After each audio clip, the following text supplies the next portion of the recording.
하나님 말씀 보시겠습니다. 하나님 말씀은 고린도전서 1장 1절에서 3절입니다.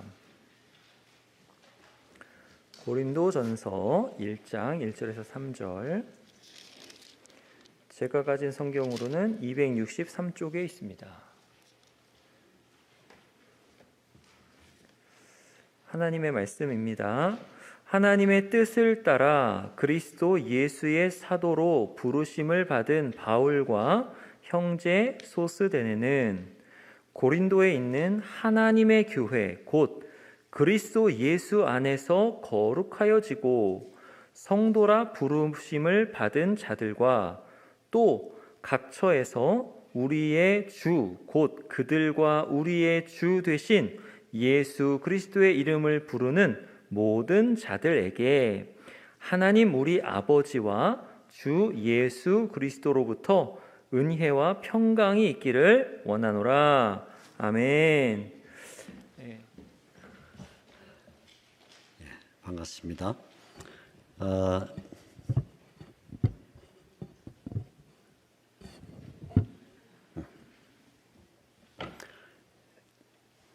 지난 11월에는 로마서를 우리가 공부를 했습니다. 굉장히 깊은 내용을 갖고 있던 서신인데 여러분들이 잘 따라오셔서 그래도 소기의 목적을 달성했던 것 같습니다. 오늘은 제가 이제 고린도전서를 한번 같이 공부하고 그리고는 한 주 걸러서 그 다음 주 12월 둘째 주에는 고린도 후서를 공부하는 그런 시간을 가지려고 합니다. 그러면 고린도라는 이름이 들어있는 두 권의 책을 다 보는 그런 셈이 되겠죠. 오늘은 고린도 전서를 공부하는데 여러분들에게 종이를 아마 2장 앞뒤로 이렇게 해서 4페이지를 드렸을 텐데 거의 지금 여기 화면에 올라올 자료하고 거의 비슷한 그런 순서가 되겠습니다. 여러분들이 참조하시면서 혹시 또 글을 써셔야 될 분들은 거기에 써나가면서 그렇게 공부를 하도록 그렇게 하겠습니다. 고린도 전서는 먼저 그 생김새, 어떻게 생겼나 하는 생김새를 먼저 볼 필요가 있겠습니다. 고린도 전서는 16장으로 된 신약에서는 제법 큰 성경인데 잘 보면 크게 세 토막으로 나눠집니다. 세 토막, 첫째, 둘째, 셋째 나눠지는데 그 편지가 나눠질 때마다 이게 지금 편지가 나눠지고 있구나 하는 그런 표시가 들어있습니다. 여기까지가 한 달락이겠네. 여기까지가 한 달락이겠구나. 그렇게 느껴지게 하는 내용들이 있는데 첫째는 1장 11절을 보면 1장 11절에 그 달라지는 한 표시가 나오는 것을 볼 수가 있습니다. 1장 11절을 보면 글로에의 집 편으로 너희에 대한 말이 내게 들리니 이런 내용이 있습니다.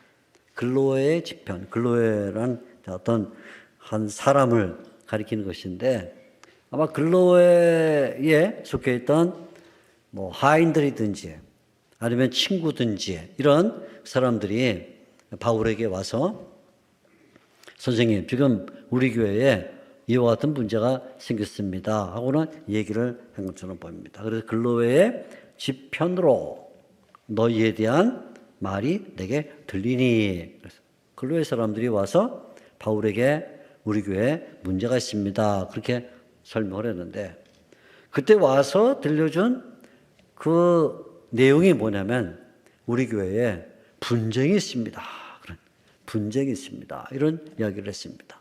어떤 사람들은 바울 선생님을 사랑해서 나는 바울파다 그러고 어떤 사람들은 예수님의 첫 번째 제자였던 베드로를 따라서 나는 베드로파다 그러고 개바파 어떤 사람들은 말 잘하고 설교 잘하는 아볼로 선생님을 따라서 아볼로 받아 이렇게 분쟁이 있습니다 하는 그런 이야기가 내게 들렸다. 이게 1장 11절에 나오는 내용입니다. 그래서 1장부터 시작해서 사람이 와서 전해주니 소식 1장, 2장, 3장, 4장이 딱 나가면 그 다음에 5장 1절에 갑자기 새로운 이야기가 나오는 걸 볼 수 있는데 5장 1절에 이런 말이 있습니다. 너희 중에 심지어 음행이 있다는 말이 내게 들린다.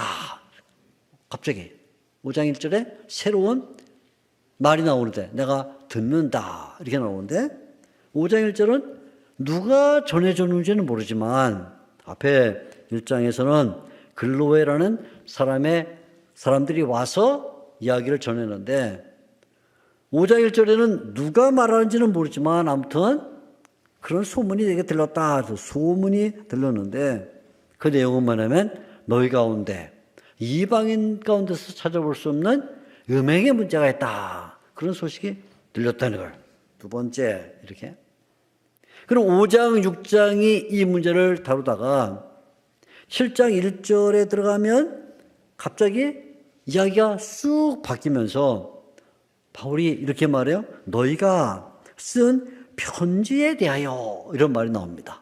그러니까 앞에는 글로웨의 집 사람들이 와서 분쟁에 대해서 알려줬다면 두 번째 단락은 누군지 모르지만 소문이 들려서 교회에 음행이 있다 하는 이야기가 들렸는데 세 번째 이번에는 고린도 교회가 바울 선생님에게 편지를 써서 편지를 써서 몇 가지 질문을 했는데 그 질문에 대하여 내가 이제부터 이야기를 주겠다. 그래서 결국 7장부터는 서신을 듣고 서신을 받고 그에 대하여 전해주는 바울 선생님의 답변이 들어있다. 이렇게 보게 되니까 우리가 이 고린도 전서는 세 부분으로 되는데 첫째는 사람이 와서 전해준 인편 그런 소식.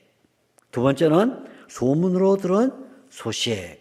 그리고 세 번째는 편지가 도달해서 사도 바울에게 들린 소식을 말해주는데 그 내용을 가만 보니까 무슨 내용이냐 하면 첫째는 분쟁에 대한 이야기가 있다. 분쟁. 두 번째는 음행에 대한 이야기가 있고 세 번째는 여러 가지 주제를 말하는데 그 주제를 잘 열어보니까 제일 먼저 뭐에 대해서 묻냐면 결혼과 결혼하지 않는 것에 대한 질문이 들어있는 거예요. 자, 우리 신자들이 결혼을 했다면 어떻게 결혼 생활할 것이고 결혼을 안 했다면 그럼 어떻게 지내야 옳은가 하는 결혼과 미혼에 대한 이야기를 하고 또 한 가지는 그 당시 고린도 교회가 아주 골치 아팠던 하나의 문제가 있었는데 그건 뭐냐면 우상 제물을 먹는 것이 옳은가 안 옳은가 하는 문제에 들어서 우상 제물에 대한 문제를 사도 바울에게 질문했고 바울이 그에 대한 설명을 주면서 세 번째는 또 한 가지 도대체 영적인 것이 있다고 하는데 영적인 것은 무엇입니까? 라는 질문을 했는데 그 영적인 것에 대한 내용이 두 가지로 하나는 은사, 우리 잘 알죠? 은사, 또 하나는 부활. 그렇게 돼서 결국 크게 보게 되면 세 가지 내용을 다루죠. 분쟁과 음행과 여러 가지 주제에 대한 이야기를 다루고 있다. 이렇게 우리가 고린도 전서 그러면 생선 이렇게 토막 쳐보면 머리 부분, 그죠? 가운데 토막 부분, 그 다음에 꼬리 부분, 이렇게 딱 세 등분으로 나눌 수 있는 것처럼 고린도 전서가 세 부분으로 나눠지는 것을 볼 수가 있어요. 첫째는 사람의 입으로 들린 인편 소식. 두 번째는 누가 전해준지 모르지만 소문으로 들은 소문 소식. 세 번째는 편지가 와서 들은 편지, 서신에 의한 소식 세 가지가 들어있죠. 자, 이 내용을 이제 하나씩 우리가 보면서 가장 먼저 글로의 집 사람들이 전해줬던 이 분쟁에 대한 이야기가 도대체 무엇인가 하는 것을 살펴보려고 합니다. 사도 바울이 이 분쟁에 대한 이야기를 들었을 때 너희 가운데 분쟁이 있다 이 얘기를 들었을 때 사도 바울의 마음속에 이런 생각이 들었어요. 아니 분쟁이 있다니. 바울파, 게바파, 아볼로파 그렇게 싸우면 결국 그리스도를 나누는 것 아니냐? 그죠? 그리스도를 바울 쪽에 하나 붙이고 그리스도를 게바 쪽에 붙이고 그리스도를 아볼로 쪽에 붙이는 이런 일이 아니냐? 해서 사도 바울이 1장 13절에 질문을 던지죠. 그리스도께서 어찌 나뉘었느냐?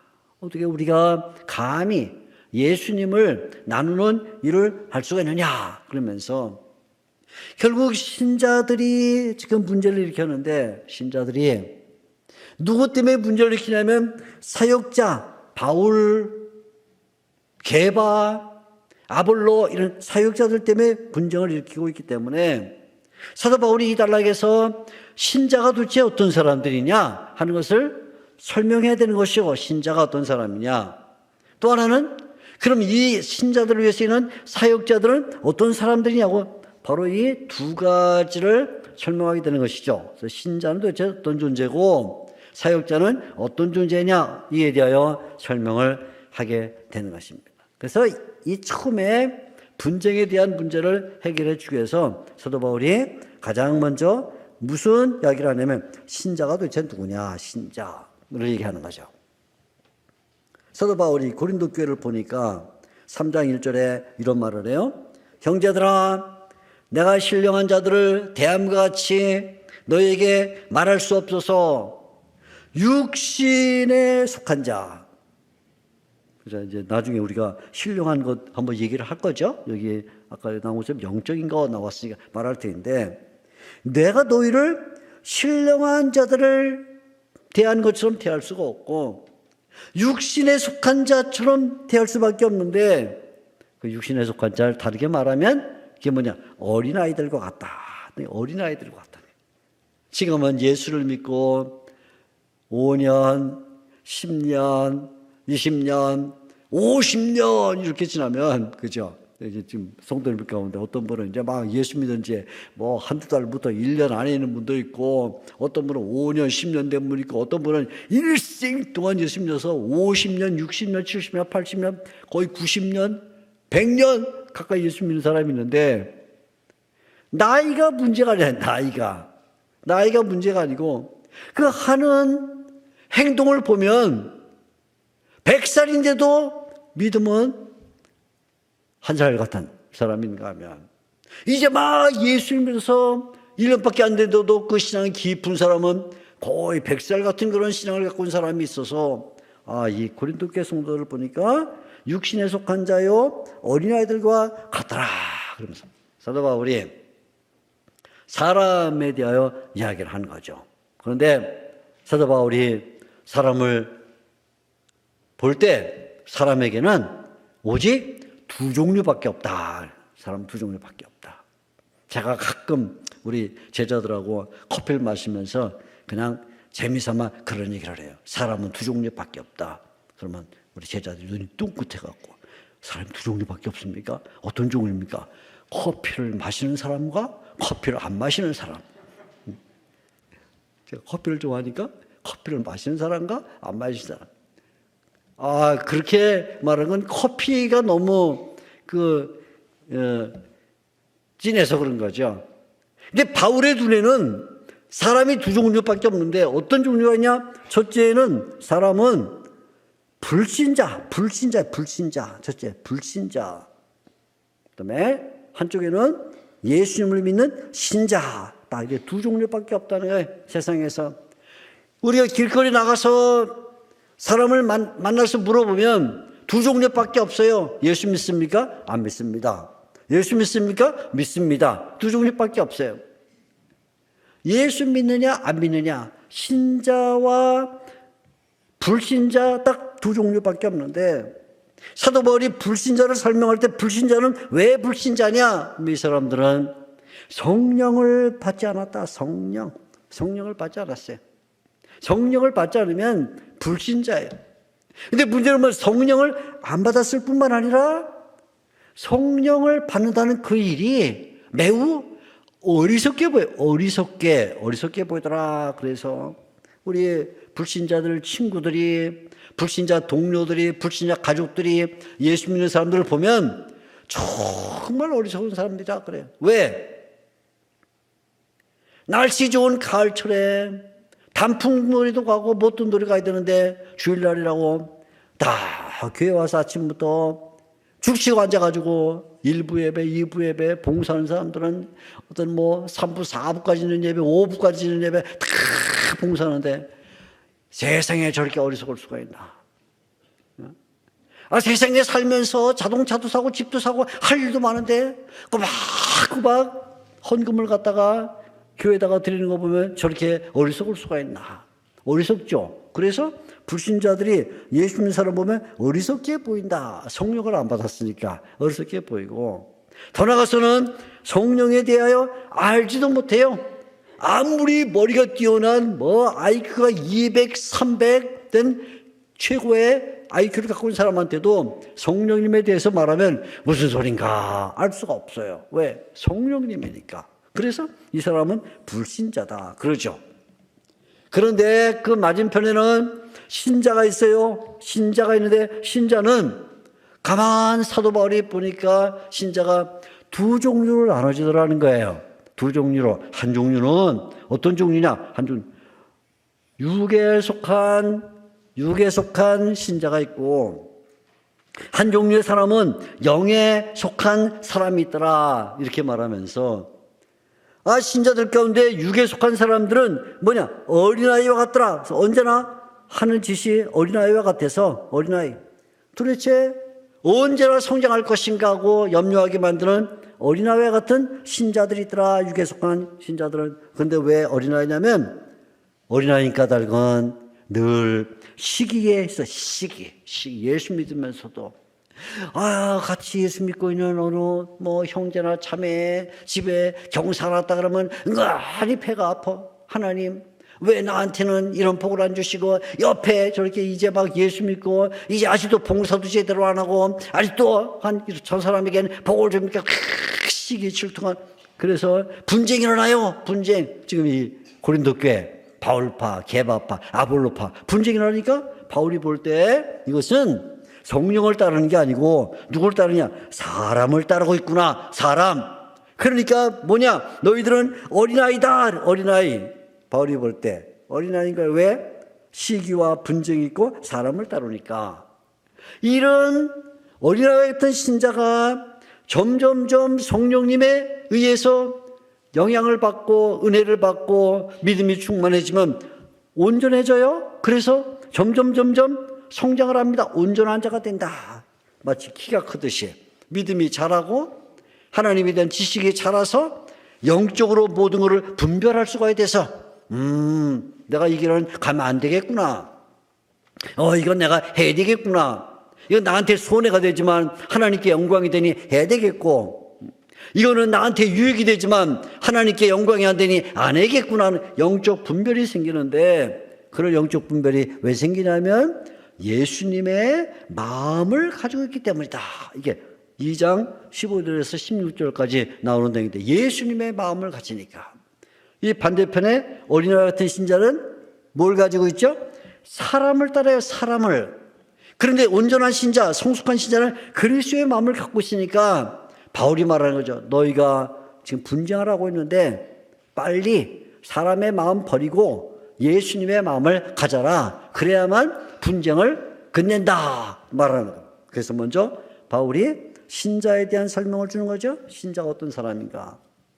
근데 신자에 대한 설명만 줘가지고는 이 문제가 해결이 안 되는 거예요. 그래서 바울이 이번에는 도대체 교회에서 사역하는 사역자들은 누구냐 하는 것을 말하게 된 거죠. 그래서 두 번째, 바울이 사역자에 대한 설명을 주는데, 자, 여러분이 정말 제대로 알아야 되겠습니다. 나 바울과 같은 사람, 아니면 게바와 같은 사도, 아볼로 같은 설교자가 도대체 어떤 사람인가 알아야 됩니다. 하고는 신자에 대한 설명과 함께 사역자들에 대한 설명을 주는데, 사역자는 뭐냐? 3장 5절에 말하죠. 한마디로 딱 말하면 그들은 뭐야? 바울, 게바, 아볼로, 이들은 너희로 하여금 믿게 한 사역자들이나, 이 사역자들의 가장 집중된 목적, 최고의 목적은 뭐냐면 너희에게 믿음을 일으키는 거야. 너희에게 믿음. 응? 너희에게 갈등을 일으키고 분쟁을 일으켜서 바울파 게바파 싸우라고 있는 게 아니라 바울의 목적, 게바의 목적, 아볼로의 목적은 뭐냐? 하나밖에 없어. 뭐냐? 너희를 믿게 하는 것이다. 그래서 이 교회에 있는 사역자들의 목적이 뭐냐 하면 명예를 받고 이름이 높아지고 칭찬받는 게 아니고 뭐냐? 너희를 믿게 하는 것이다. 3장 5절에 사도 바울이 정확하게, 그런데 너희에게 믿음을 주고 있는 그 사역자들을 놓고 싸우다니 말이 되냐? 그러면서 이 사역자를 네 가지로 설명을 해 주는 거예요. 첫째, 믿게 한다. 믿게 하는 사역자들이 뭐냐? 첫째는 그들은 정원사다. 정원사. 그래서 바울, 게바, 아볼로 이런 사람들은 마치 정원에서 꽃을 가꾸고 아니 화단을 가꾸는 그런 정원사와 같아서 꽃을 심고 물을 준다. 어떤 사역자는 심고 꽃을 심는 거죠. 꽃을. 어떤 사역자는 그 잘자로 물을 준다. 그런데 나는 심는 사람 파야. 아니면 나는 물 주는 사람 파야. 싸우면 되겠냐? 왜 싸우면 안 되냐면 심는 사람이 잘 심든 물 주는 사람이 잘 주든 중요한 것은 누가 그 꽃을 자라게 하느냐, 그 화단을 자라게 하시는 분이 누구냐면 그 자라게 하시는 분은 하나님이셔. 생명을 책임지고 생명이 자라게 하시는 분은 하나님이셔. 그러니까 물 주는 자나 심는 자는 아무것도 아니고 자라게 하시는 하나님이 중요한 거야. 우리의 목적, 정원사의 목적은 뭐냐? 심고 물 주는 것으로 끝나는 거야.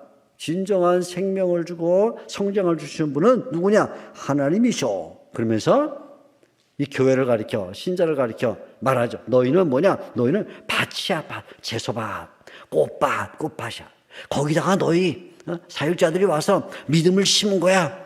믿음을 심고 거기다가 물을 준 거야. 그런데 누가 자라게 하냐? 하나님이 자라게. 그러니까 정원사인 사역자들을 중심으로 분쟁하는 것은 옳은 일이 아니다. 옳지 않다. 첫째, 정원사라 그래. 두 번째는 또 한 가지 건축자다. 건축자를 말하면서 또 말하죠. 어떤 사람은 집을 짓기 위해서 열심히 터를 닦는 거야. 그래서 바울이건 게바건 열심히 터를 닦고, 그 다음에 어떤 사람은 거기다가 세우는 일을 하는 거야. 집을 쳐. 그런데 아무리 우리가 열심히 닦고 세우려고 해도 땅이 없으면 무슨 소용이냐, 땅이? 그죠? 땅이 없는데 싹 갖고 와서 곡괭이에 가서 어디를 파요? 그죠? 그리고 어디다가 벽돌을 쌓고 기둥을 세워요? 사도 바울이 말하기를 이 땅, 이 터가 누구냐면 바로 이 터는 예수님이야. 예수님 위에 우리가 터를 닦고 예수님 위에 우리가 건물을 세우는데, 그래서 뭘 세우냐? 너희가 하나님의 성전으로 세워나가게 하는 거야. 그러니까 중요한 분은 누구냐? 예수님, 터이신 예수님이야. 자, 보세요. 그러니까 금방 우리 정원사 비유할 때는 중요한 게 누구다? 하나님이다. 저기 하나님이 중요하죠. 하나님. 그러면 이번 건축자 비유에서 누가 중요하죠? 터이신 예수님이 중요하다. 그러면서 정원사 비유에서는 교회를 가리켜서 밭이라 그랬는데, 이번에 건축자 비유에서는 교회를 가리켜서 하나님의 성전이다 그러죠. 그러니까 사역자들을 놓고 싸우면 안 된다. 사역자들은, 그렇죠? 터 닦는 이와 세우는 이에 지나지 않는다. 이렇게 말하고 있죠. 세 번째는 한 가지를 더 말하는데 뭐냐? 사역자들은 청직이라는 거예요. 청직이란 어느 주인의 소속돼서 주인의 집에서 일감을 맡아서 때로는 곡식을 내다 주기도 하고 때로는 의복을 창고에 넣기도 하고 하는 이 일을 감당하고 있는 것이 청직인데, 바울이 사역자들을 가리켜서 청지기를 이렇게 설명해. 우리는 그리스도의 일꾼이다. 일꾼. 주인이 아니란 말이에요. 주인이. 우리가 교회의 주인이 아니다. 사역자. 바울, 게바가 교회 주인이 아니야. 우리는 그저 일꾼이야. 거기다가 한마디 더 하자. 우리는 하나님의 비밀을 맡은 자야. 맡은 자 뭐야? 우리가 소유주가 아니야. 교회가 내 재산이 아니라고. 교회가 내 소유가 아니라고. 우리는 그 일을 맡았을 뿐이야. 그래서 우리한테는 뭘 요구하냐? 우리는 충성을 요구하는 거야. 충성. 그래서 바울이 맡은 자들에게 구할 것은 충성이라. 충성을 요구하는 거야. 우리는 바울이건 게바건 아볼로건 충성을 하는데, 우리를 판단하시는 분은 누구냐? 주인이신 하나님이다. 하나님이 우리를 판단하신다. 바울이 좀 놀고 있네. 게바가 저거 게으름 피우고 있네. 아볼로가 저거 낮잠 자잖아. 누가 판단해? 하나님이 판단하셔. 근데 왜 너희가 나서서 나는 바울, 나는 게바, 나는 아볼로 그러면서 너희가 우리를 판단하냐? 하나님이 판단하셔야 되는데. 뭐예요? 정직이다. 이렇게 말하는 거죠. 정직이. 그리고는 끝으로 하나를 더 말하죠. 우리는 본보기야. 본보기. 바울과 아볼로를 들어서 우리를 본보기로 세웠어. 그래서 우리가 주님을 위해서 일할 때 우리가 고난을 당하기도 하고 때로는 배가 고프기도 하고 하면서 바울이 말해요. 뭐라고 말해요? 우리는 끄트머리의 노인자고. 머리가 아니라 그래. 머리. 우리는 기도만 하면 하나님 아버지 우리가 머리가 되게 해주세요. 사도 바울은 머리란 말 잘 안 써요. 끄트머리에 있고 우리가 구경거리가 됐고. 구경거리. 사람들 앞에 나가서 복음 전할 때 구경거리가 됐다. 그죠? 구경거리. 우리는 마치 세상에서 쓰레기와 같은 자들이 됐다. 쓰레기. 우리는 찌꺼기처럼 됐다. 바울이 사역자들에 대하여 설명할 때 뭐라고 말하냐? 우리는 끄트머리에 있고, 우리는 구경거리가 됐고, 우리는 쓰레기와 같은 존재고, 우리는 찌꺼기가 됐는데, 여러분들이 우리를 본받으셔야 돼요. 왜? 우리가 그리스도를 믿어서 왕이 되는 게 아니에요. 우리 자꾸 왕이 되는 걸로 생각하죠. 우리 왕이 되는 게 아니에요. 여러분들은 왕이 되려고 이렇게 노력을 하지만 예수를 믿으면 예수님을 위해서 우리가 마지막 자리에 둬야 되고, 마지막 자리 끄트머리. 예수님이 높아지기 위해서 우리가 도리어 구경거리가 돼야 되고, 예수님 영광을 받기 위해서 우리가 쓰레기가 돼야 되고, 예수님만 존귀를 얻기 위해서 우리가 찌꺼기가 돼야 되는데, 왜 바울을 높이면서 바울 파라 말하고, 왜 게바를 높이면서 게바 파라 하고 말합니까? 바울이 우리를 본보기로 삼으세요. 그러면서 사역자에 대한 설명을 4가지로 주죠. 정원사예요. 우리는 건축자입니다. 우리는 청지기에 불과합니다. 우리는 여러분에게 본을 보이고 있을 뿐입니다. 그러니까 여러분 싸우지 마세요. 자, 다시로 돌아와 보면 그리스도께서 어찌 나뉘었느냐? 신자들이 사역자들 때문에 분쟁하니까 신자는 뭐냐? 성장해야 된다. 사역자는 뭐냐? 4가지로 설명을 해주고 있는 것이죠. 자, 이게 바로 1장에서 4장까지 내용이에요. 분쟁에 대한 이야기죠. 그 다음에 사도 바울은 2번째 이야기로 들어가죠. 2번째 게 뭐예요? 소문, 음행에 대한 이야기로 들어가요. 교회에서 절대로 일어나서는 안 될 일을 한 가지 말하죠. 너희 가운데 음행이 있다 함을 들으니 이런 음행은 이방인 중에도 없는 것이라. 바울이 5장 1절에 말하면서 이 문제를 해결하기 위해서 6장 13절에 아주 중요한 말을 한마디 해요. 우리 신자의 몸이 얼마나 중요한 몸이냐면, 신자의 몸은 음란을 위해서 존재하는 게 아니라 우리 신자의 몸은 주님을 위해서 존재하는 거예요. 우리가 가지고 있는 손과 발, 눈과 귀, 우리가 가지고 있는 모든 지체는 다 주님을 섬기라고 주어진 거예요. 이걸 가지고 우리의 몸을 즐기고 우리의 몸을 음행 가운데 두라고 준 게 아니에요. 그러면서 주님은 몸을 위하여 계십니다. 무슨 말이에요? 우리 주님께서 우리의 몸을 다스린다는 거죠. 그러면서 사도 바울이 바로 이 음행이 얼마나 악질적인가, 아주 이건 악질적이다. 악질적. 음행이란 것이 얼마나 악질적인가, 그 심각함을 설명해 주는데, 이 음행의 심각함을 설명해 주기 위해서 가장 먼저 비유를 얘기를 해요. 비유를 듭니다. 자, 무슨 비유를 드냐면, 여러분, 우리가 밀가루를 반죽해서 거기다가 이스트를 집어넣고 누르 집어넣고 그거를 부풀리려고 하면 밀가루를 반죽해야 할 때 효모를 조금만 집어넣어도 아래목에다가 입을 뒤집어 쓰고 있으면 나중에 보니까 부풀러가지고 그 그릇을 터뜨리고 나올 정도로 누룩이 발효가 돼서 반죽을 덩어리를 크게 만드는 것처럼 이 음행이라는 것은 누룩과 같습니다. 누룩과 같아서 음행을 제어하지 않으면 그러면 온 교회가 망가지고 맙니다. 이렇게 비유예요. 비유. 얼마나 이 음행이 악질적이고 나쁜 것인지 심각한지 누룩과 같습니다. 덩어리에 퍼지는 것을 막아야 됩니다. 그러면서 이 음행이 얼마나 악질적이냐면 음행이란 것은 음행을 저지르는 자들이 결국은 그 당사자와 하나가 되는 것이다. 그래서 창세기 2장 24절에 남자가 여자와 합하여 하나가 될지라 하는 이 원리를 가져다가 결국 음행을 저지르면 그것은 당사자와 악한 일에 하나가 되는 것이다. 아주 나쁘죠. 게다가 세상에 있는 모든 죄는 몸 밖에 있어요. 예를 들어 제가 그만 아이고 저 사람이 갖고 있는 볼펜이 너무나 탐이 나가지고 딴짓하고 있을 때 쓱 내가 가져오면 이거는 내 몸 밖에서 이루어지는 거예요. 내 몸 밖에서. 그런데 음행이란 것은 놀랍게도 몸에다가 범죄하는 것이다. 몸. 그랬죠. 몸은 뭐예요? 주를 위하여 있는 것인데 주를 위하여 몸에다가 음행을 저지르니까 얼마나 나쁜 일인가. 그 결과가 얼마나 심각하냐면 음행을 저지르게 되면 그 사람은 하나님 나라를 유업으로 못 받는다는 거예요. 하나님의 나라.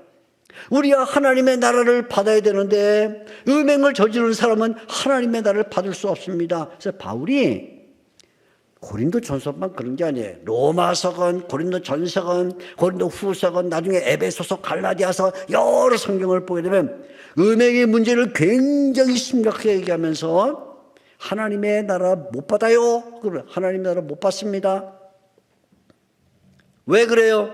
왜냐하면 우리 신자들의 몸이 어떤 가치를 갖고 있냐면 신자의 몸은 성령의 전이기 때문입니다. 오늘날 이 막 무분별한 이 음란한 세대에 음행이 가득 찬 이 세대에 하나님의 성도들이 몸을 잘 지켜야 될 까닭은 뭐냐면 성령의 전이다. 성령께서 우리 가운데 내주하시는 그런 몸이기 때문에 그런 가치를 갖고 있기 때문에 이 몸을 지켜야 된다. 그러면서 바울이 권면을 주는 거죠. 뭐라 그래요? 이 몸으로 뭐 해야 되냐? 음행을 저지를 것이 아니라 하나님께 영광을 돌리라. 6장 20절에 유명한 말씀입니다. 너희 몸으로 하나님께 영광을 돌리라. 무슨 말이냐면 우리가 갖고 있는 이 몸을 어떻게 나를 즐기는 데 쓸 것인가 생각하지 말고 맛있는 걸 먹으면 내 혀를 어떻게 즐겁게 할 것인가, 뭔가 부드러운 걸 만지면 내 손에 이 감각이 얼마나 좋을까, 눈으로 뭔가 휘황찬란한 걸 보면 내 눈이 얼마나 즐거울까 하고 자기를 즐기는 데 쓰지 말고 여러분이 갖고 있는 미각과 시각과 촉각과 뭔 감각이든지 간에 여러분이 갖고 있는 몸을 다 뭘 위해 쓰냐면 하나님께 영광을 돌리세요. 그런데 언제 하나님께 영광을 돌려야 될 그 몸을 갖고 음행을 저진단 말입니까? 하고는 바울이 두 번째 주제 심각하게 얘기하는 거죠. 음행은 이렇게 여러 가지 내용을 갖고 있으니까 우리가 반드시 막아야 됩니다. 특히 오늘날 21세기 살고 있는 하나님의 성도들이 아주 조심해야 될 것, 우리 눈에 보이는 것, 손으로 만질 수 있는 것, 우리 귀에 들어오는 이야기들, 세상에 수많은 글 가운데 수많은 무슨 영상 매체들 가운데 막 흘러다니는 이 음행의 문제를 심각하게 생각해서 우리의 몸을 가지고 하나님께 영광을 돌려야 된다. 바울이 고린도 교회에 주는 중요한 교훈을 하나 우리에게 말해주죠.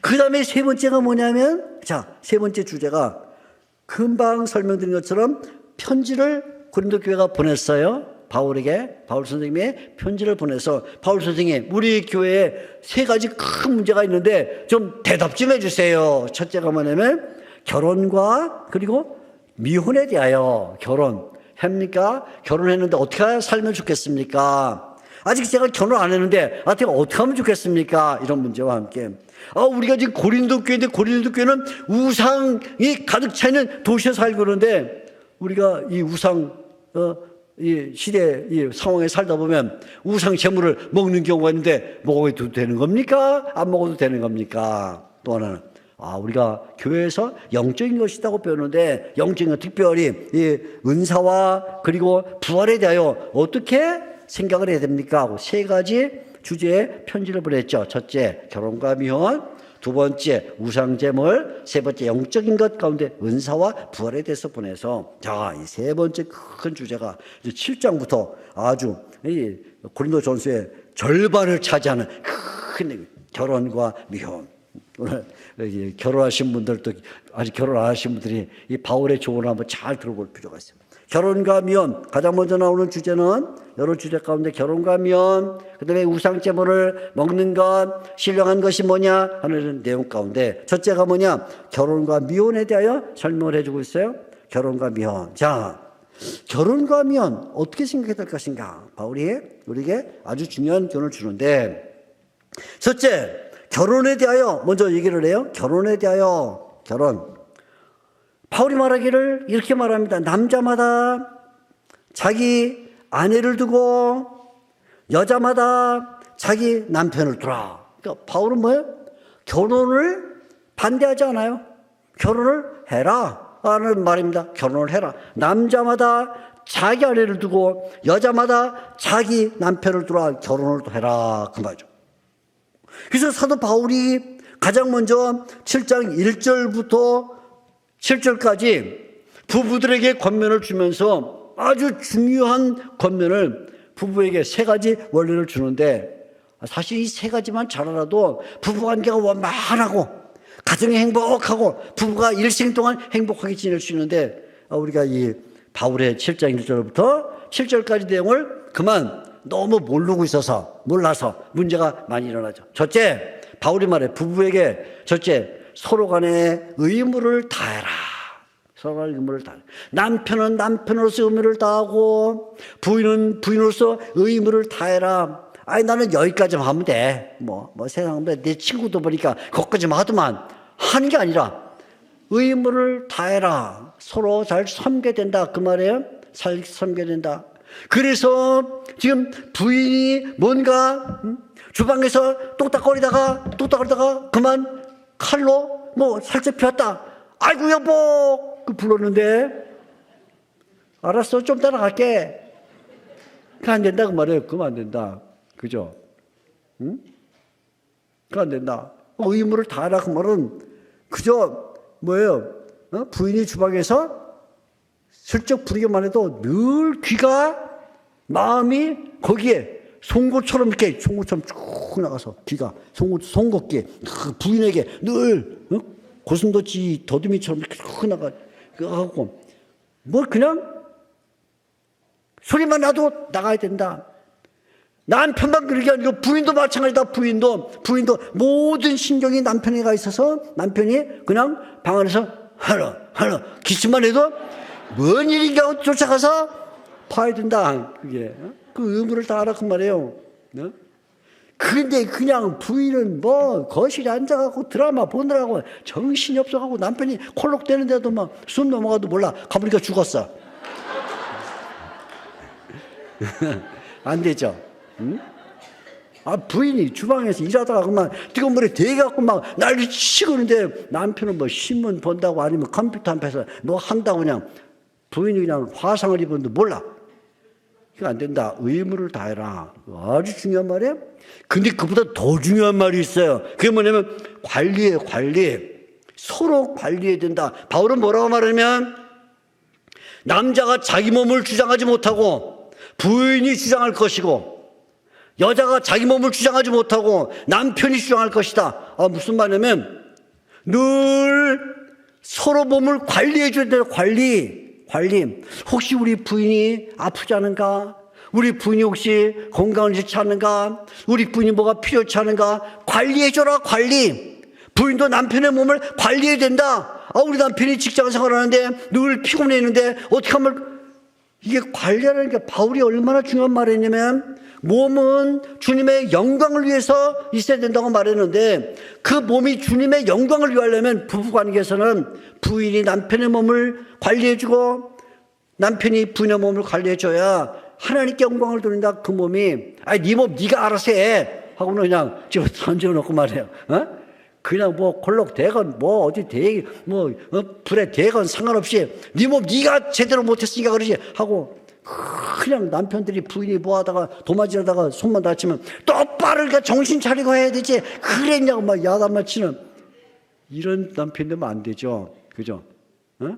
아 이거 여보 내가 도마질을 해야 되는데 당신이 해서 하고는 나가야 되는데 그죠? 응? 남편이 기침하고 콜록콜록 되면 방정이 들러가지고 아이고 내가 기침을 했는데 어떻게 당신이 기침하냐 관리해야 된다 관리. 세 번째 아주 중요한 게 연합이에요. 떨어지지 마라. 어쩔 수 없이 떨어질 때가 있어요. 어떤 때는 출장을 가야 되고 그죠? 뭐 여러 가지 일로 그럴 수가 있죠. 어린 자녀들이 뭐 여행을 가게 되면 혹시 엄마가 따라가게 되면 떨어질 수밖에 없지만 그거는 불가피하게 떨어진 것 외에는 남편과 아내가 항상 연합해 있어야 된다. 연합해 있어라 그래. 연합해 있어라. 이게 부부에게 주는 아주 중요한 세 가지 원리. 첫째, 의무를 다해라. 잘 알아들었어요? 잘 알아들어야 되는데 지금 부부들 얘기. 둘째, 몸을 서로 관리해라. 세 번째는 떨어지면 안 된다. 이게 두 번째는 미혼자들에게 그리고 혹시 남편을 먼저 여인 이런 여성들에게 뭐라고 말하면 바울이 그냥 지내라 그래. 그냥 지내라. 아이고 세상에 바울 선생님 부부들한테 이렇게 잘 얘기하더만 이제 결혼해야 되는데 우리 미혼 여성들 미혼 남성들 그냥 지내라니 무슨 말씀입니까? 섭섭하죠? 네, 섭섭해야 됩니다. 네, 좀 보세요. 근데 왜 그러면 바울이 그냥 지내라 말하니까 그 이유가 이게 좀 이따 나와요. 여기쯤에. 자, 거기 가서 설명하기로 하고. 그 다음에 기혼자들에게 이미 결혼한 사람들에게는 절대로 갈라서지 마라. 갈라서지 마. 주님의 뜻이 아니다. 갈라서지 말라는 말씀을 해요. 그리고 아주 중요한 얘기입니다. 혹시 신자들 가운데 불신자와 결혼할 수 있죠. 그죠? 그러니까 어떤 경우는 고린도 교회라는 경우는 지금 이방 도시예요. 이방 도시니까 어떤 남성이 예수를 믿게 되는데 부인이 안 믿어. 그럴 수 있어요. 안 믿어. 또 어떤 여성이 예수를 믿게 되는데 남성이 안 믿어. 그럴 수 있죠. 혹은 믿고 난 다음에도 믿지 않는 남성이나 여성이랑 결혼할 수가 있겠죠. 이럴 때 불신 결혼자에게 어떻게 되느냐 하면 불신자가 원하면 결혼 상태를 유지하라. 왜 그러냐면 이 믿음을 갖고 있는 남편이나 믿음을 갖고 있는 부인이 신앙의 모범을 보이고 삶의 모범을 보이면 그 불신 남편이나 불신 아내가 그것을 보고 복음을 받을 수 있어요. 복음 전도. 이게 복음 전도. 일부러 짐 싸들고 가서 불신자하고 결혼할 필요는 없지만 어떤 상황이든지 간에 불신자와 결혼했으면 무슨 사명을 가져야 되냐? 이제부터 내가 이 남자에게, 이 여자에게 복음 전도자가 됐다는 사명을 가지고 믿음 생활을 잘하고 아까 위에 나온 대로 남편에게 아내에게 의무와 관리와 연합을 잘함으로써 그 상대방이 감동을 받고 예수 믿는 사람들은 저렇게 훌륭하구나. 그럼 나도 예수를 믿어야겠구는 복음 전도의 교회를 가져라. 그것이 그래서 불신자들과의 관계에 있어서 결혼 상태를 유지할 것을 바울이 요구하는 거예요. 자, 위에 우리가 잠깐 남겨둔 미혼자들 그냥 지내라. 그렇게 아주 섭섭했죠? 섭섭했는데 이걸 바울이 고린도 교회라는 상황 속에서 그리고 우리가 살고 있는 이 시대의 상황 속에서 권면을 주는 거예요. 왜 그냥 지내라고 말하냐면 자, 처녀에게 결혼하지 않은 자매에게 주는 권면에서 세 가지 이유 때문이다. 첫째 뭐냐? 그 당시는 예수를 믿는 것이 환란이에요. 예수를 믿으면 바로 예수를 믿으면 유대인들에게 로마인들에게 이방인들에게 환란의 대상이 되기 때문에 예수를 믿는 순간 환란이 오게 되는데 그 환란을 가정을 갖고 받게 되면 너무 고통스럽기 때문에 그냥 혼자 당하는 게 좋겠다는 이 임박한 환란 때문에 그냥 지내라 하고 말하는 것이고 첫째 이유. 두 번째는 바울이 좀 더 긴 안목에서 주님이 오시는 그 재림의 날짜 아니면 말세가 점점점 가까워오는 것을 볼 수 있는데 그때 우리가 긴장감을 가지고 믿음을 생활을 하려면 그러면 그냥 지내는 것이 나을 수도 있겠다는 바울의 견해를 우리에게 보여주는 것이죠. 세 번째는 아주 중요한 것인데 뭐냐면 가정을 갖게 되면 주님을 섬기려고 할 때 모든 것을 혼자서 결정을 내릴 수가 없어. 그죠? 저도 마찬가지예요. 저도 가정을 갖고 있는데 제가 뭘 하려면 우리 부인에게 얘기를 해야 돼요. 여보, 내가 이거 좀 하려는데. 근데 아이 목사님 그거는 너무 과도한 거 아니에요? 쑥 들어가요. 제가 못해. 그죠? 아이 만약 제가 청년 때는 뭐였냐? 내가 가고 싶은 대로 했다고 그냥 3일 금식기도 그냥 가면 되고 뭐 일주일 금식도 가면 되는 거예요. 뭐 있어요 그래요? 그리고 내가 갖고는 재산 들어가고 그냥 헌금하면 되는데 이거는 이제는 다 상의를 해야 돼. 부인하고 상의를 부인하고만 하는 게 아니라 자식들한테도 해야 돼. 얘들아 내가 저기 어디 외국에 선교사님들 좀 만나러 가야 되는데 괜찮겠니? 아버지 지금 코로나 시대 어디를 가세요? 그래 알았다 못 가. 그죠? 그러니까 주님을 전심으로 섬기는데 자꾸 방해를 받아. 그런 문제가 있어요. 실제예요, 이것이. 그러니까 주님을 정말 전심으로 섬기기를 원하는 사람은 그러면 그냥 지내는 것이 좋다. 그런데 그것도 어느 정도 시한부인 거죠. 내가 총각으로 처녀로 결혼하지 않은 미혼 남성으로 미혼 여성으로 살아가고 있는데 내가 어느 정도 정말 중심으로 주님을 섬겨야 되는데 어떤 때는 교회가 나를 필요로 할 수 있어요. 나를 필요로. 미혼 남성인 내가 정말 교회에서 기도도 많이 해야 되고 주일학교 반사도 해야 되고 성가대원도 해야 되고 뭐 차량 관리도 해야 되고 온갖 짐들을 막 해야 되는데 결혼을 또 해버리면 다 끝나버리죠. 그러다가 교회가 어느 정도 성장하고 교회가 어느 정도 안정될 때까지는 중심으로 내가 섬겨야겠다. 그 이후에 어느 정도 교회가 안정되면 그때 결혼해도 되죠. 안 될 게 없어요. 그러니까 바울의 제일 원리는 아까 말했죠. 남자마다 자기 아내를 두고 여자마다 자기 남편을 두라가 제일 원리이기 때문에 이 제일 원리 아래서 어떤 때는 환난이 다가온다는 걸 보면 주님이 재림하신다는 걸 인식하면 그리고 주님을 섬기는데 내가 전심을 기울인다고 생각하면 그때는 내가 결혼하는 것을 보류할 수 있다. 그 말. 그래서 바울이 그렇게 말하는 거죠. 그러면서 기왕 이야기한 김에 남편을 일찍 여인 여성들에게도 뭐예요? 가능하면 재혼을 해라. 재혼을 하라는 거예요. 재혼을 하라. 나는 우리 남편이 죽었는데 내가 나중에 천국 가서 우리 남편 볼 때 다른 남편하고 결혼한 거 보면 섭섭해하겠지? 그런 거 생각할 거 없다. 그건 천국 가면 그런 문제가 아니다. 천국은 시집가고 장가가는 게 아니라고 예수님이 말씀하셨는데 우리가 생각하는 천국은 많이 달라요. 성경이 생각하는 천국은. 그러니까 결혼을 재혼하는 것이 가능하면 사도 바울이 우리에게 주는 아주 중요한 권면이에요. 작년에 11월 달에 로마서 배우면서도 제가 이 얘기를 했어요. 네? 로마서 7장에 보게 되면 거기에도 비슷한 그런 상황이 나오는데 거기에도 재혼 가능성을 밀어붙여요. 사도 바울이. 재혼하지 말라 그거 아니에요. 남편을 잃은 부인이나 아내를 일찍 잃은 남성이 재혼하는 것은 당연하다. 그런데 아까처럼 여기 위에처럼 이렇게 그냥 지내는 것도 나쁘진 않다고 말이죠. 왜? 기왕에 혼자 됐으니까 그래 내가 이제부터 전심으로 주님을 섬겨야지 하고 되면 되니까 괜찮다. 그래서 사도 바울이 두 가지 중요한 권면을 주죠. 하나는 결혼에 대하여, 하나는 미혼에 대하여 권면을 주면서 첫째, 결혼에 대해서는 제1원리, 그죠? 근데 미혼에 대해서는 제2원리로 우리에게 이야기를 끌어가고 있다. 그런 말이죠. 자, 그런데 이 고린도 교회는 이거보다 더 심각한 문제가 하나 생겼는데 그건 뭐냐? 우상 제물을 먹어야 됩니까? 안 먹어야 됩니까? 하는 거예요. 우리 옆집에서 고사를 지냈는데 고사떡을 갖고 왔어.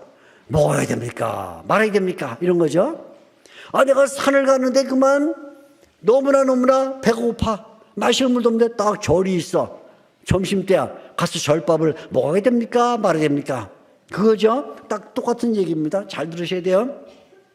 이 얘기가 얼마나 중요하냐면 바울이 성경을 보세요. 잘 보면 우상 제물에 대해서 8장, 9장, 10장, 11장 4장에 걸쳤었어요. 4장. 얼마나 중요한 문제냐면 물론 이 속에는 이제 여러 가지 내용을 이렇게 첨부했었지만 우상 제물을 먹는 게 어떠냐. 그래서 8장 4절에 보면 이런 질문이 시작돼요. 우상 제물을 먹는 일에 대하여는. 그럼 우상의 제물은 무엇이고 우상은 무엇이냐 설명하면서 세 가지를 설명하는 거죠. 제일 먼저 우상이 뭐냐. 우상 도대체 우상. 첫째 우상이 뭔지 알아야죠. 두 번째는 우상 제물은 뭐냐. 제물. 그죠? 세 번째는 먹는 건 뭐냐. 그래서 결국 바울이 이 8장부터 11장에 가는 동안에 세 가지 우상은 뭐냐, 우상 제물은 뭐냐, 또 우상 제물을 먹는 건 뭐냐를 설명하는데 가장 먼저 우상은 뭐냐. 우상은 아무것도 아니다. 아무것도 아니다. 그건 나무 조각, 돌 조각에 지나지 않는 거야. 세상에 많은 주가 있고 많은 신이 있다고 하지만 하나님은 오직 한 분밖에 없어. 예수님 한 주밖에 없어. 다 우상은 허무한 거야. 바울이 한마디로 깨뜨리는 거예요. 우상은 아무것도 아니다. 우상 아무것도 아니다. 첫째, 우상 제물은 어떻습니까? 우상 제물. 우상 제물은 뭐냐? 음식은 중립성을 가지는 거야. 우리 음식은 8장 8절에 우리를 하나님 앞에 내세우지 못한다. 그래서 많이 먹는다고 해서 잘된 것도 없고 못 먹는다고 해서 안 된 것도 없다. 바울이 말하면서 우상 제물, 그건 그냥 음식이야. 음식. 그런 거죠. 잘 들으셔야 돼요. 아주 중요한 교훈이에요. 바울이 첫째, 우상은 그냥 아무것도 아니야. 돌 조각, 나무 조각에 지나지 않는, 금붙이에 지나지 않는 거야. 둘째, 제물은 뭐냐? 그냥 음식이야. 음식. 음식은 하나님이 하나님 앞에 우리를 세우지 못해.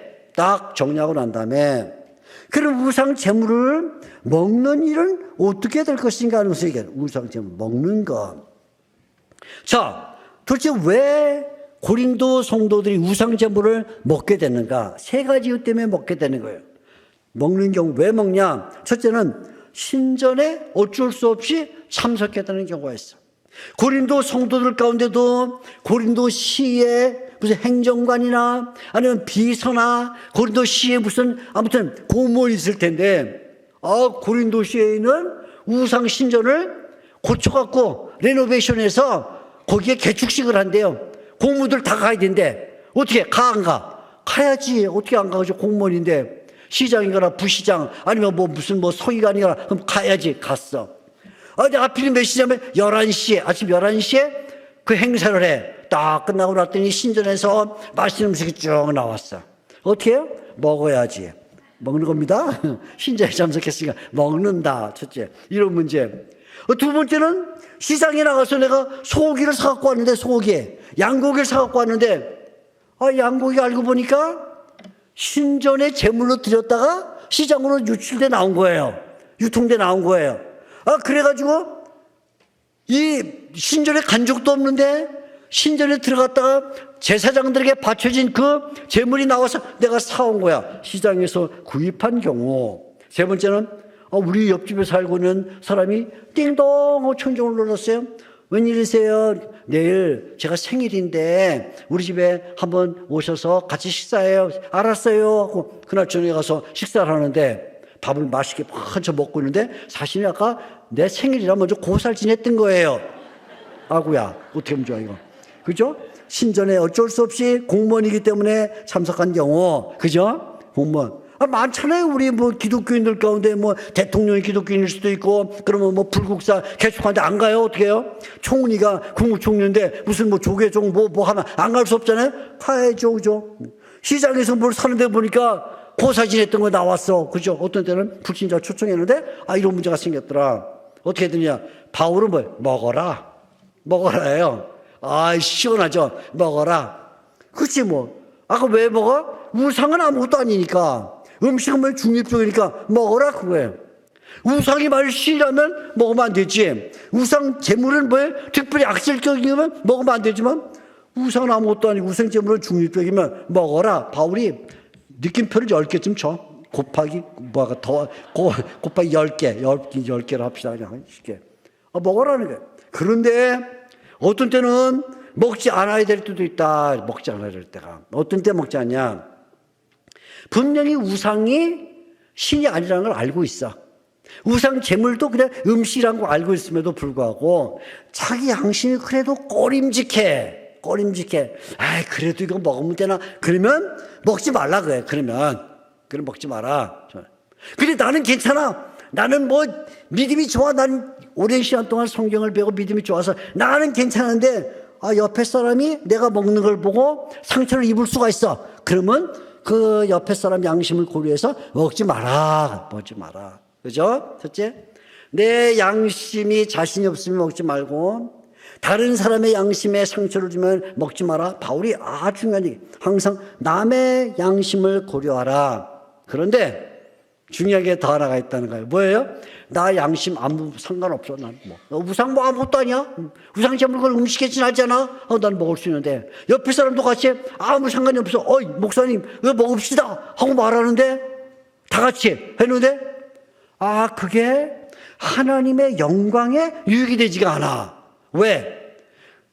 나하고 나 본인 내 옆에 있는 우리 장로님 집사님들이 다 믿음이 좋아서 먹자 그러는데 길 지나가던 어떤 사람이 예수 믿는 사람들은 그냥 아무거나 다 처먹는만. 그럴 순간 뭐예요? 하나님의 영광이 확 떨어지니까 안 먹는다 그래요. 안 먹는다. 배고파도 안 먹는다. 세 가지 잘 들으셔야 돼요. 내 양심이 꺼림이 되면 먹지 않는다. 내 양심은 괜찮아도 남의 양심에 상처를 주면 안 먹는다. 나도 괜찮고 남도 괜찮지만 하나님의 영광이 떨어지면 안 먹는다. 먹어도 되지만 안 먹는다. 이게 바로 바울의 유명한 원리입니다. 우상 제물에 대하여. 아시겠죠? 그러니까 이걸 잘 알고 있으면 사도 바울이 준 해결책을 가지고 우리 현대도 살아갈 수가 있는 것이죠. 자, 이제 바울이 마지막으로 한 가지를 더 얘기해요. 뭐예요? 영적인 것에 대한 질문이 들어왔는데 12장 1절을 보게 되면 바울이 말합니다. 신령한 것에 대하여 너희가 알지 못하기를 원치 않는다. 신령한 것은 두 가지인데 첫째는 은사입니다. 신령한 것들을 사모하라. 또 하나는 부활에 대한 것인데 부활은 뭐냐? 부활은 육의 몸으로 신고 신령한 몸으로 다시 살아나는 것이다. 먼저 이 신령한 것, 영적인 것 중에서 은사에 대해서 말해요. 은사란 뭐냐? 은사는 한마디로 말하면 삼위일체 하나님께서 신자들에게 주시는 것이다.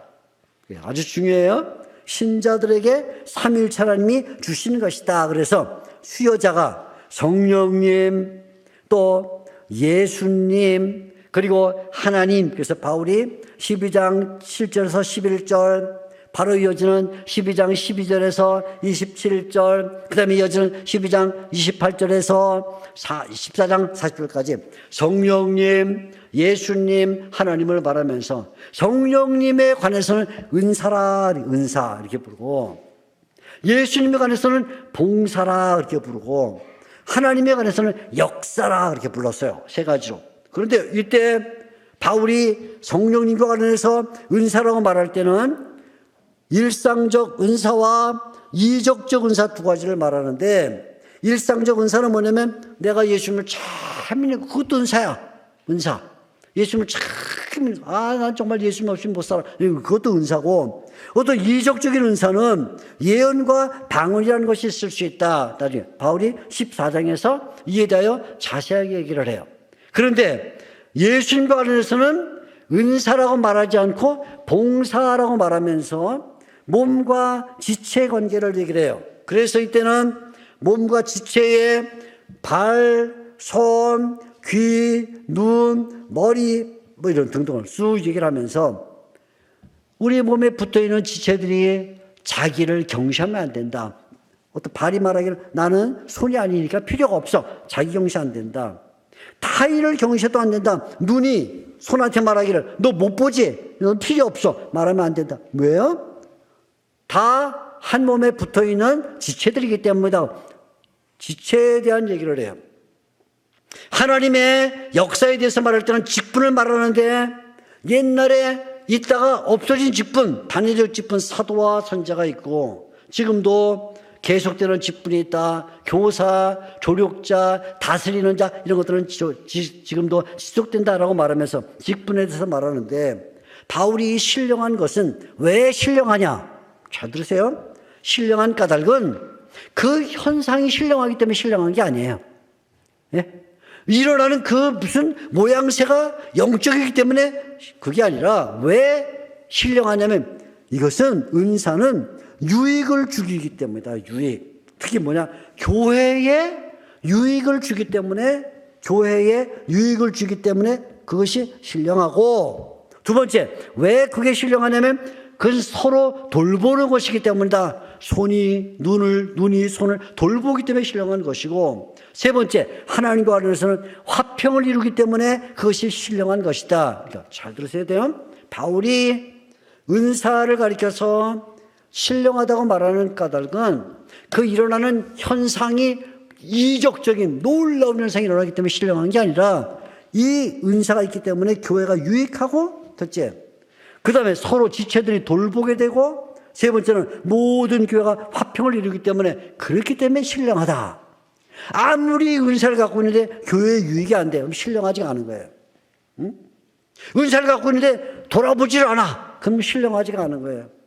은사를 갖고 있단 말인데 화평을 깨뜨려. 그 신령하지가 않은 거예요. 뭐가 신령하냐? 세 가지 때문에 신령하다라고 말하면서 특별히 그 가운데 가장 좋은 신령한 것이 있는데 가장 좋은 신령한 게 뭐냐 하면 사랑이다. 사랑. 그러니까 사랑이 뭐예요? 사랑은 유익을 주죠.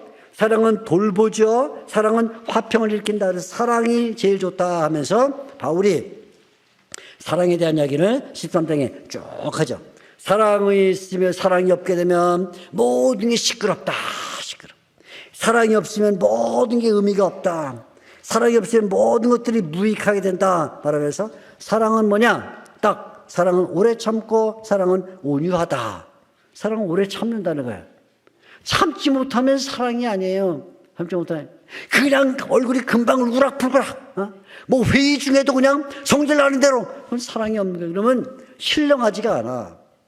영적인 것은 무슨 말할 때 내가 예수님의 말씀을 이렇게 하는 게 신령한 게 아니고 성경책을 옆에 끼고 천천히 걷는 게 신령한 게 아니라 뭐가 신령하냐? 오래 참아야 돼. 오래 참아야 돼. 자기가 뭔가 좋은 아이디어가 있어도 아직 교회가 받지 못하면 참아야 돼. 네? 내가 굉장한 능력을 갖고 한 번 하면 다 될 것 같은데 아직 교회가 받아들이지 못하면 참아야 된다. 그게 뭐냐? 사랑이고 그게 신령한 것이다. 그래서 바울이 사랑에 대해서 말할 때 모든 것을 참는 걸 말해. 참아야 된다. 그게 사랑이에요. 사랑이란 무슨 뭐 달콤한 맨날 이거 또 뭐 있죠? 또 뭐 이게 아니라 조그만 사랑, 좀 큰 사랑, 이게 사랑이 아니고 사랑은 뭐냐? 참는 거다. 참아야 돼. 그게 신령한 거다. 그죠? 그래서 바로 이 원칙을 갖고 바울이 특별히 방언과 예언을 설명하면서 방언이란 뭐냐? 방언이란 자신과 관련해서 하나님께 기도하는 것이고 방언은 자기에게 유익하다. 방언은. 근데 예언은 뭐냐? 예언은 예수 믿지 않는 사람들에게 일종의 설교하는 것 같은 유익을 줘서 결국 교회에 유익을 가져다 준다. 그러면서 방언과 예언 가운데 과연 교회를 세우느냐 안 세우느냐 여기에 기준점을 둬야 말하는 거죠. 교회를 세우는 것이 중요하고 두 번째는 하나님의 질서를 따라가는 것이 중요하다. 그래서 우리가 교회에 섰던 은사를 발휘할 때 내 은사가 교회를 세우고 있는 것인가 그리고 내가 지금 하나님의 질서를 따르는 것인가가 중요하다. 이게 신령한 것이다. 그렇게 말해요. 이게 신령하다. 바울이 이런 신령한 것에 대한 이야기를 하면서 고린도 교회가 잘못 알고 있는 큰 문제를 하나 지적하는데 부활이 뭐냐?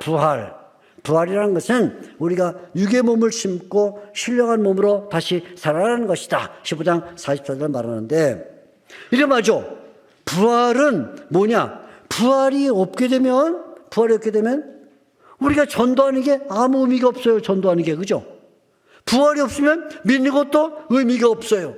부활이 없으면 내가 예수님을 세운 게 거짓말이 되고 말아요. 그리고 부활이 없으면 여전히 내 죄가 그냥 지속되는 건 그런 불행한 가운데 빠지고 말아요. 아주 중요한 건 뭐냐? 부활이 없으면 우리에게 소망이 없어요. 미래도 없어요. 그러니까 부활은 뭐냐? 부활은 우리의 전도와 믿음을 강하게 만들고 우리를 참된 증인으로 세우게 하고 죄를 이기게 만들고 죽은 자에 대한 부활과 미래를 바라보게 한다 그 말이죠.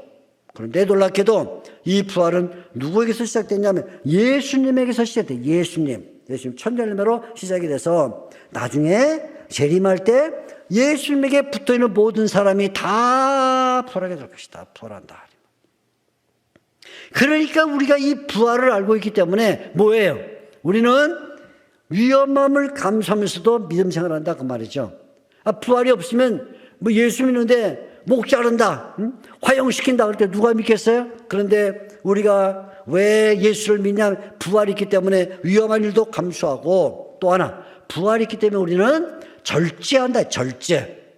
세상에 사는 동안에 아무나 먹거나 아무 데나 가거나 아무 짓이나 하지 않고 우리는 절제하면서 의를 행하는 일에 힘을 쓴다 그렇게 말해요. 바울이 이 부활과 관련해서 한 가지 중요한 얘기를 하는데 우리가 왜 세례를 받냐면 나중에 부활할 것을 염두에 두고 세례를 받는다 하면서 결국 나중에 우리가 부활하게 되면 우리 앞에 죽었던 사람들을 다 만나게 될 거거든요.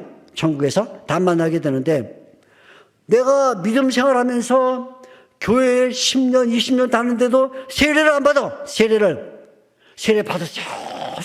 안 받아. 왜 안 받냐? 에이, 뭐 꼭 세례를 받아야 돼? 그냥 뭐 대충 신앙생활 하지? 교회도 뭐 필요하면 가고 안 가면 안 가고 교회가 부르면 뭐 내가 힘이 되면 일하고 안 되면 못하는 거지 하고는 끝내 세례 안 받고 있다가 나중에 천국 가서 나보다 먼저 죽은 부활한 그 신자들을 만나게 되면 그 신자들이 나한테 어이 조병수 씨 세례 받았어요? 안 받았어요. 왜요? 뺀질거리느라고요. 그럼 얼마나 창피하냐? 그지? 그러니까 우리가 나중에 죽은 자들을 부활 때 다 만날 걸 생각하면 이 땅에서 신앙을 정확하게 고백하는 세례를 받아야 된다. 그래서 죽은 자와 관련해서 세례를 받는 것이 중요하다. 그러면서 바울이 우리에게 아주 중요한 부활이 뭐냐를 설명하는데 정말 부활이 가능한가? 부활이 가능하다는 거예요. 우리가 농부들이 아까 농부 얘기했지만 농부들이 밭에 나가 씨를 뿌릴 때 분명히 씨를 뿌리면 그 씨가 죽는다. 근데 죽으면 산다. 그처럼 우리도 육의 몸을 뿌리지만 영의 몸으로 살 것이다. 또 하나는 그럼 우리가 부활하면 어떤 몸으로 부활하게 될 것이냐 할 때 몸이라는 것은 여러 종류가 있다. 물고기는 찬물 속에서도 사는데 우리 같으면 얼어 죽을 텐데 안 얼어 죽는다. 오리들은 그 추운 물에서도 헤엄치는데 우리 같으면 안 되는데 헤엄친다. 그런 육체도 있다. 또 어떤 육체는 뜨거운 육체도 있다. 사람 37도 그때는 몸도 있다. 그러면서 여러 육체가 있다는 거. 하늘에는 해라는 육체가 있고 달이라는 육체가 있고 별이라는 육체가 있다. 땅에는 날아다니는 육체가 있고 기어다니는 육체가 있고 뛰어다니는 육체가 있다. 그것처럼 부활 전에 육의 몸이 있고 부활 후에 영의 몸이 있다. 그래서 우리는 부활하게 되면 어떻게 되냐? 썩지 않는 것으로 죽지 않는 것으로 변화한 영적 몸을 갖는다. 그 대표가 누구냐면 예수님이란 말이에요. 예수님이 부활하셔서 그 놀라운 모습으로 제자들이 유대인들을 무서워해서 방 안에 문 걸어 잠그고 꼬고 있을 때도 예수님이 그 벽에 장애를 받지 않고 쏙 들어오셔요. 그런데 놀랍게도 예수님이 분명히 상처가 있는데 상처가 닿으면 아주 건강한 모습으로 나타나서 놀랍게도. 근데 예수님이 제자들에게 갈릴리 바다에서는 얘들아 너희들 생선 좀 있냐? 떡 있냐? 갖고 와라 우리 먹자. 예수님이 잡수셔. 부활했는데도. 와, 부활이란 뭐냐? 맨 마지막 모습이 아주 완벽한 모습으로 변화돼서 죽지 않고 썩지 않은 몸으로 변화돼서 우리가 마지막에 부활하면 어떤 사람을 알아볼까요? 알아보지. 그럼 못 알아보면 부활이 아니지. 그건 알아보는 거예요. 왜?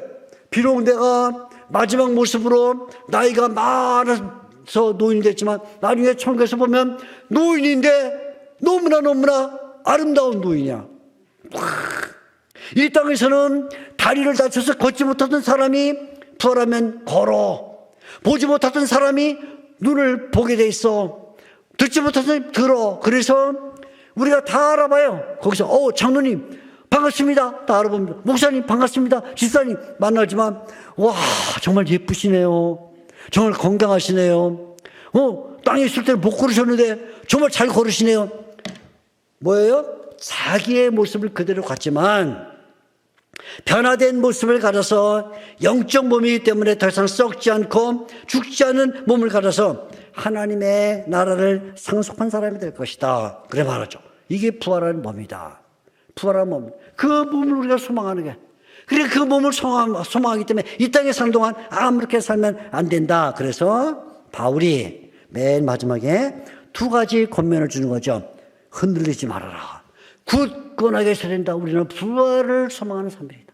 부활을. 세상에 환란이 있고 핍박이 있고 유혹과 시험이 있을 때 견고하게 서라. 흔들리지 말라. 그 다음에 또 하나 뭐예요? 그러니까 이제부터 우리가 주님의 영광을 위해서 주님의 일에 더욱 힘쓰자. 부활을 바라보기 때문에 우리는 주님의 나라를 위해서 온 힘을 다해서 살아가면서 주님의 일에 힘써야 된다. 바울이 그게 바로 뭐냐? 신령한 것이다. 신령한 몸을 받을 걸 생각하는 사람은 벌써 이 땅에서 신령한 일에 힘을 써야 된다. 이렇게 말하는 것이죠. 자, 오늘 다시 처음으로 돌아와서 요약 보세요. 세 가지 내용입니다. 첫째, 인편, 분쟁에 대한 이야기. 둘째, 소문, 음행에 대한 이야기. 세 번째, 편지. 세 가지 주제를 갖고 말해서 바울이 고린도 교회에 굉장한 교훈을 줌으로써 이 땅을 사는 성도들이 어떻게 세상을 이기며 살 것인가를 알려줬다. 우리 화성교회 성도님들이 이 고린도전서 말씀을 잘 기억해서 믿음을 가지고 부활을 기대하면서 담대하게 세상을 이길 수 있기를 바랍니다. 귀한 말씀 주신 하나님께 영광과 찬송을 돌립니다.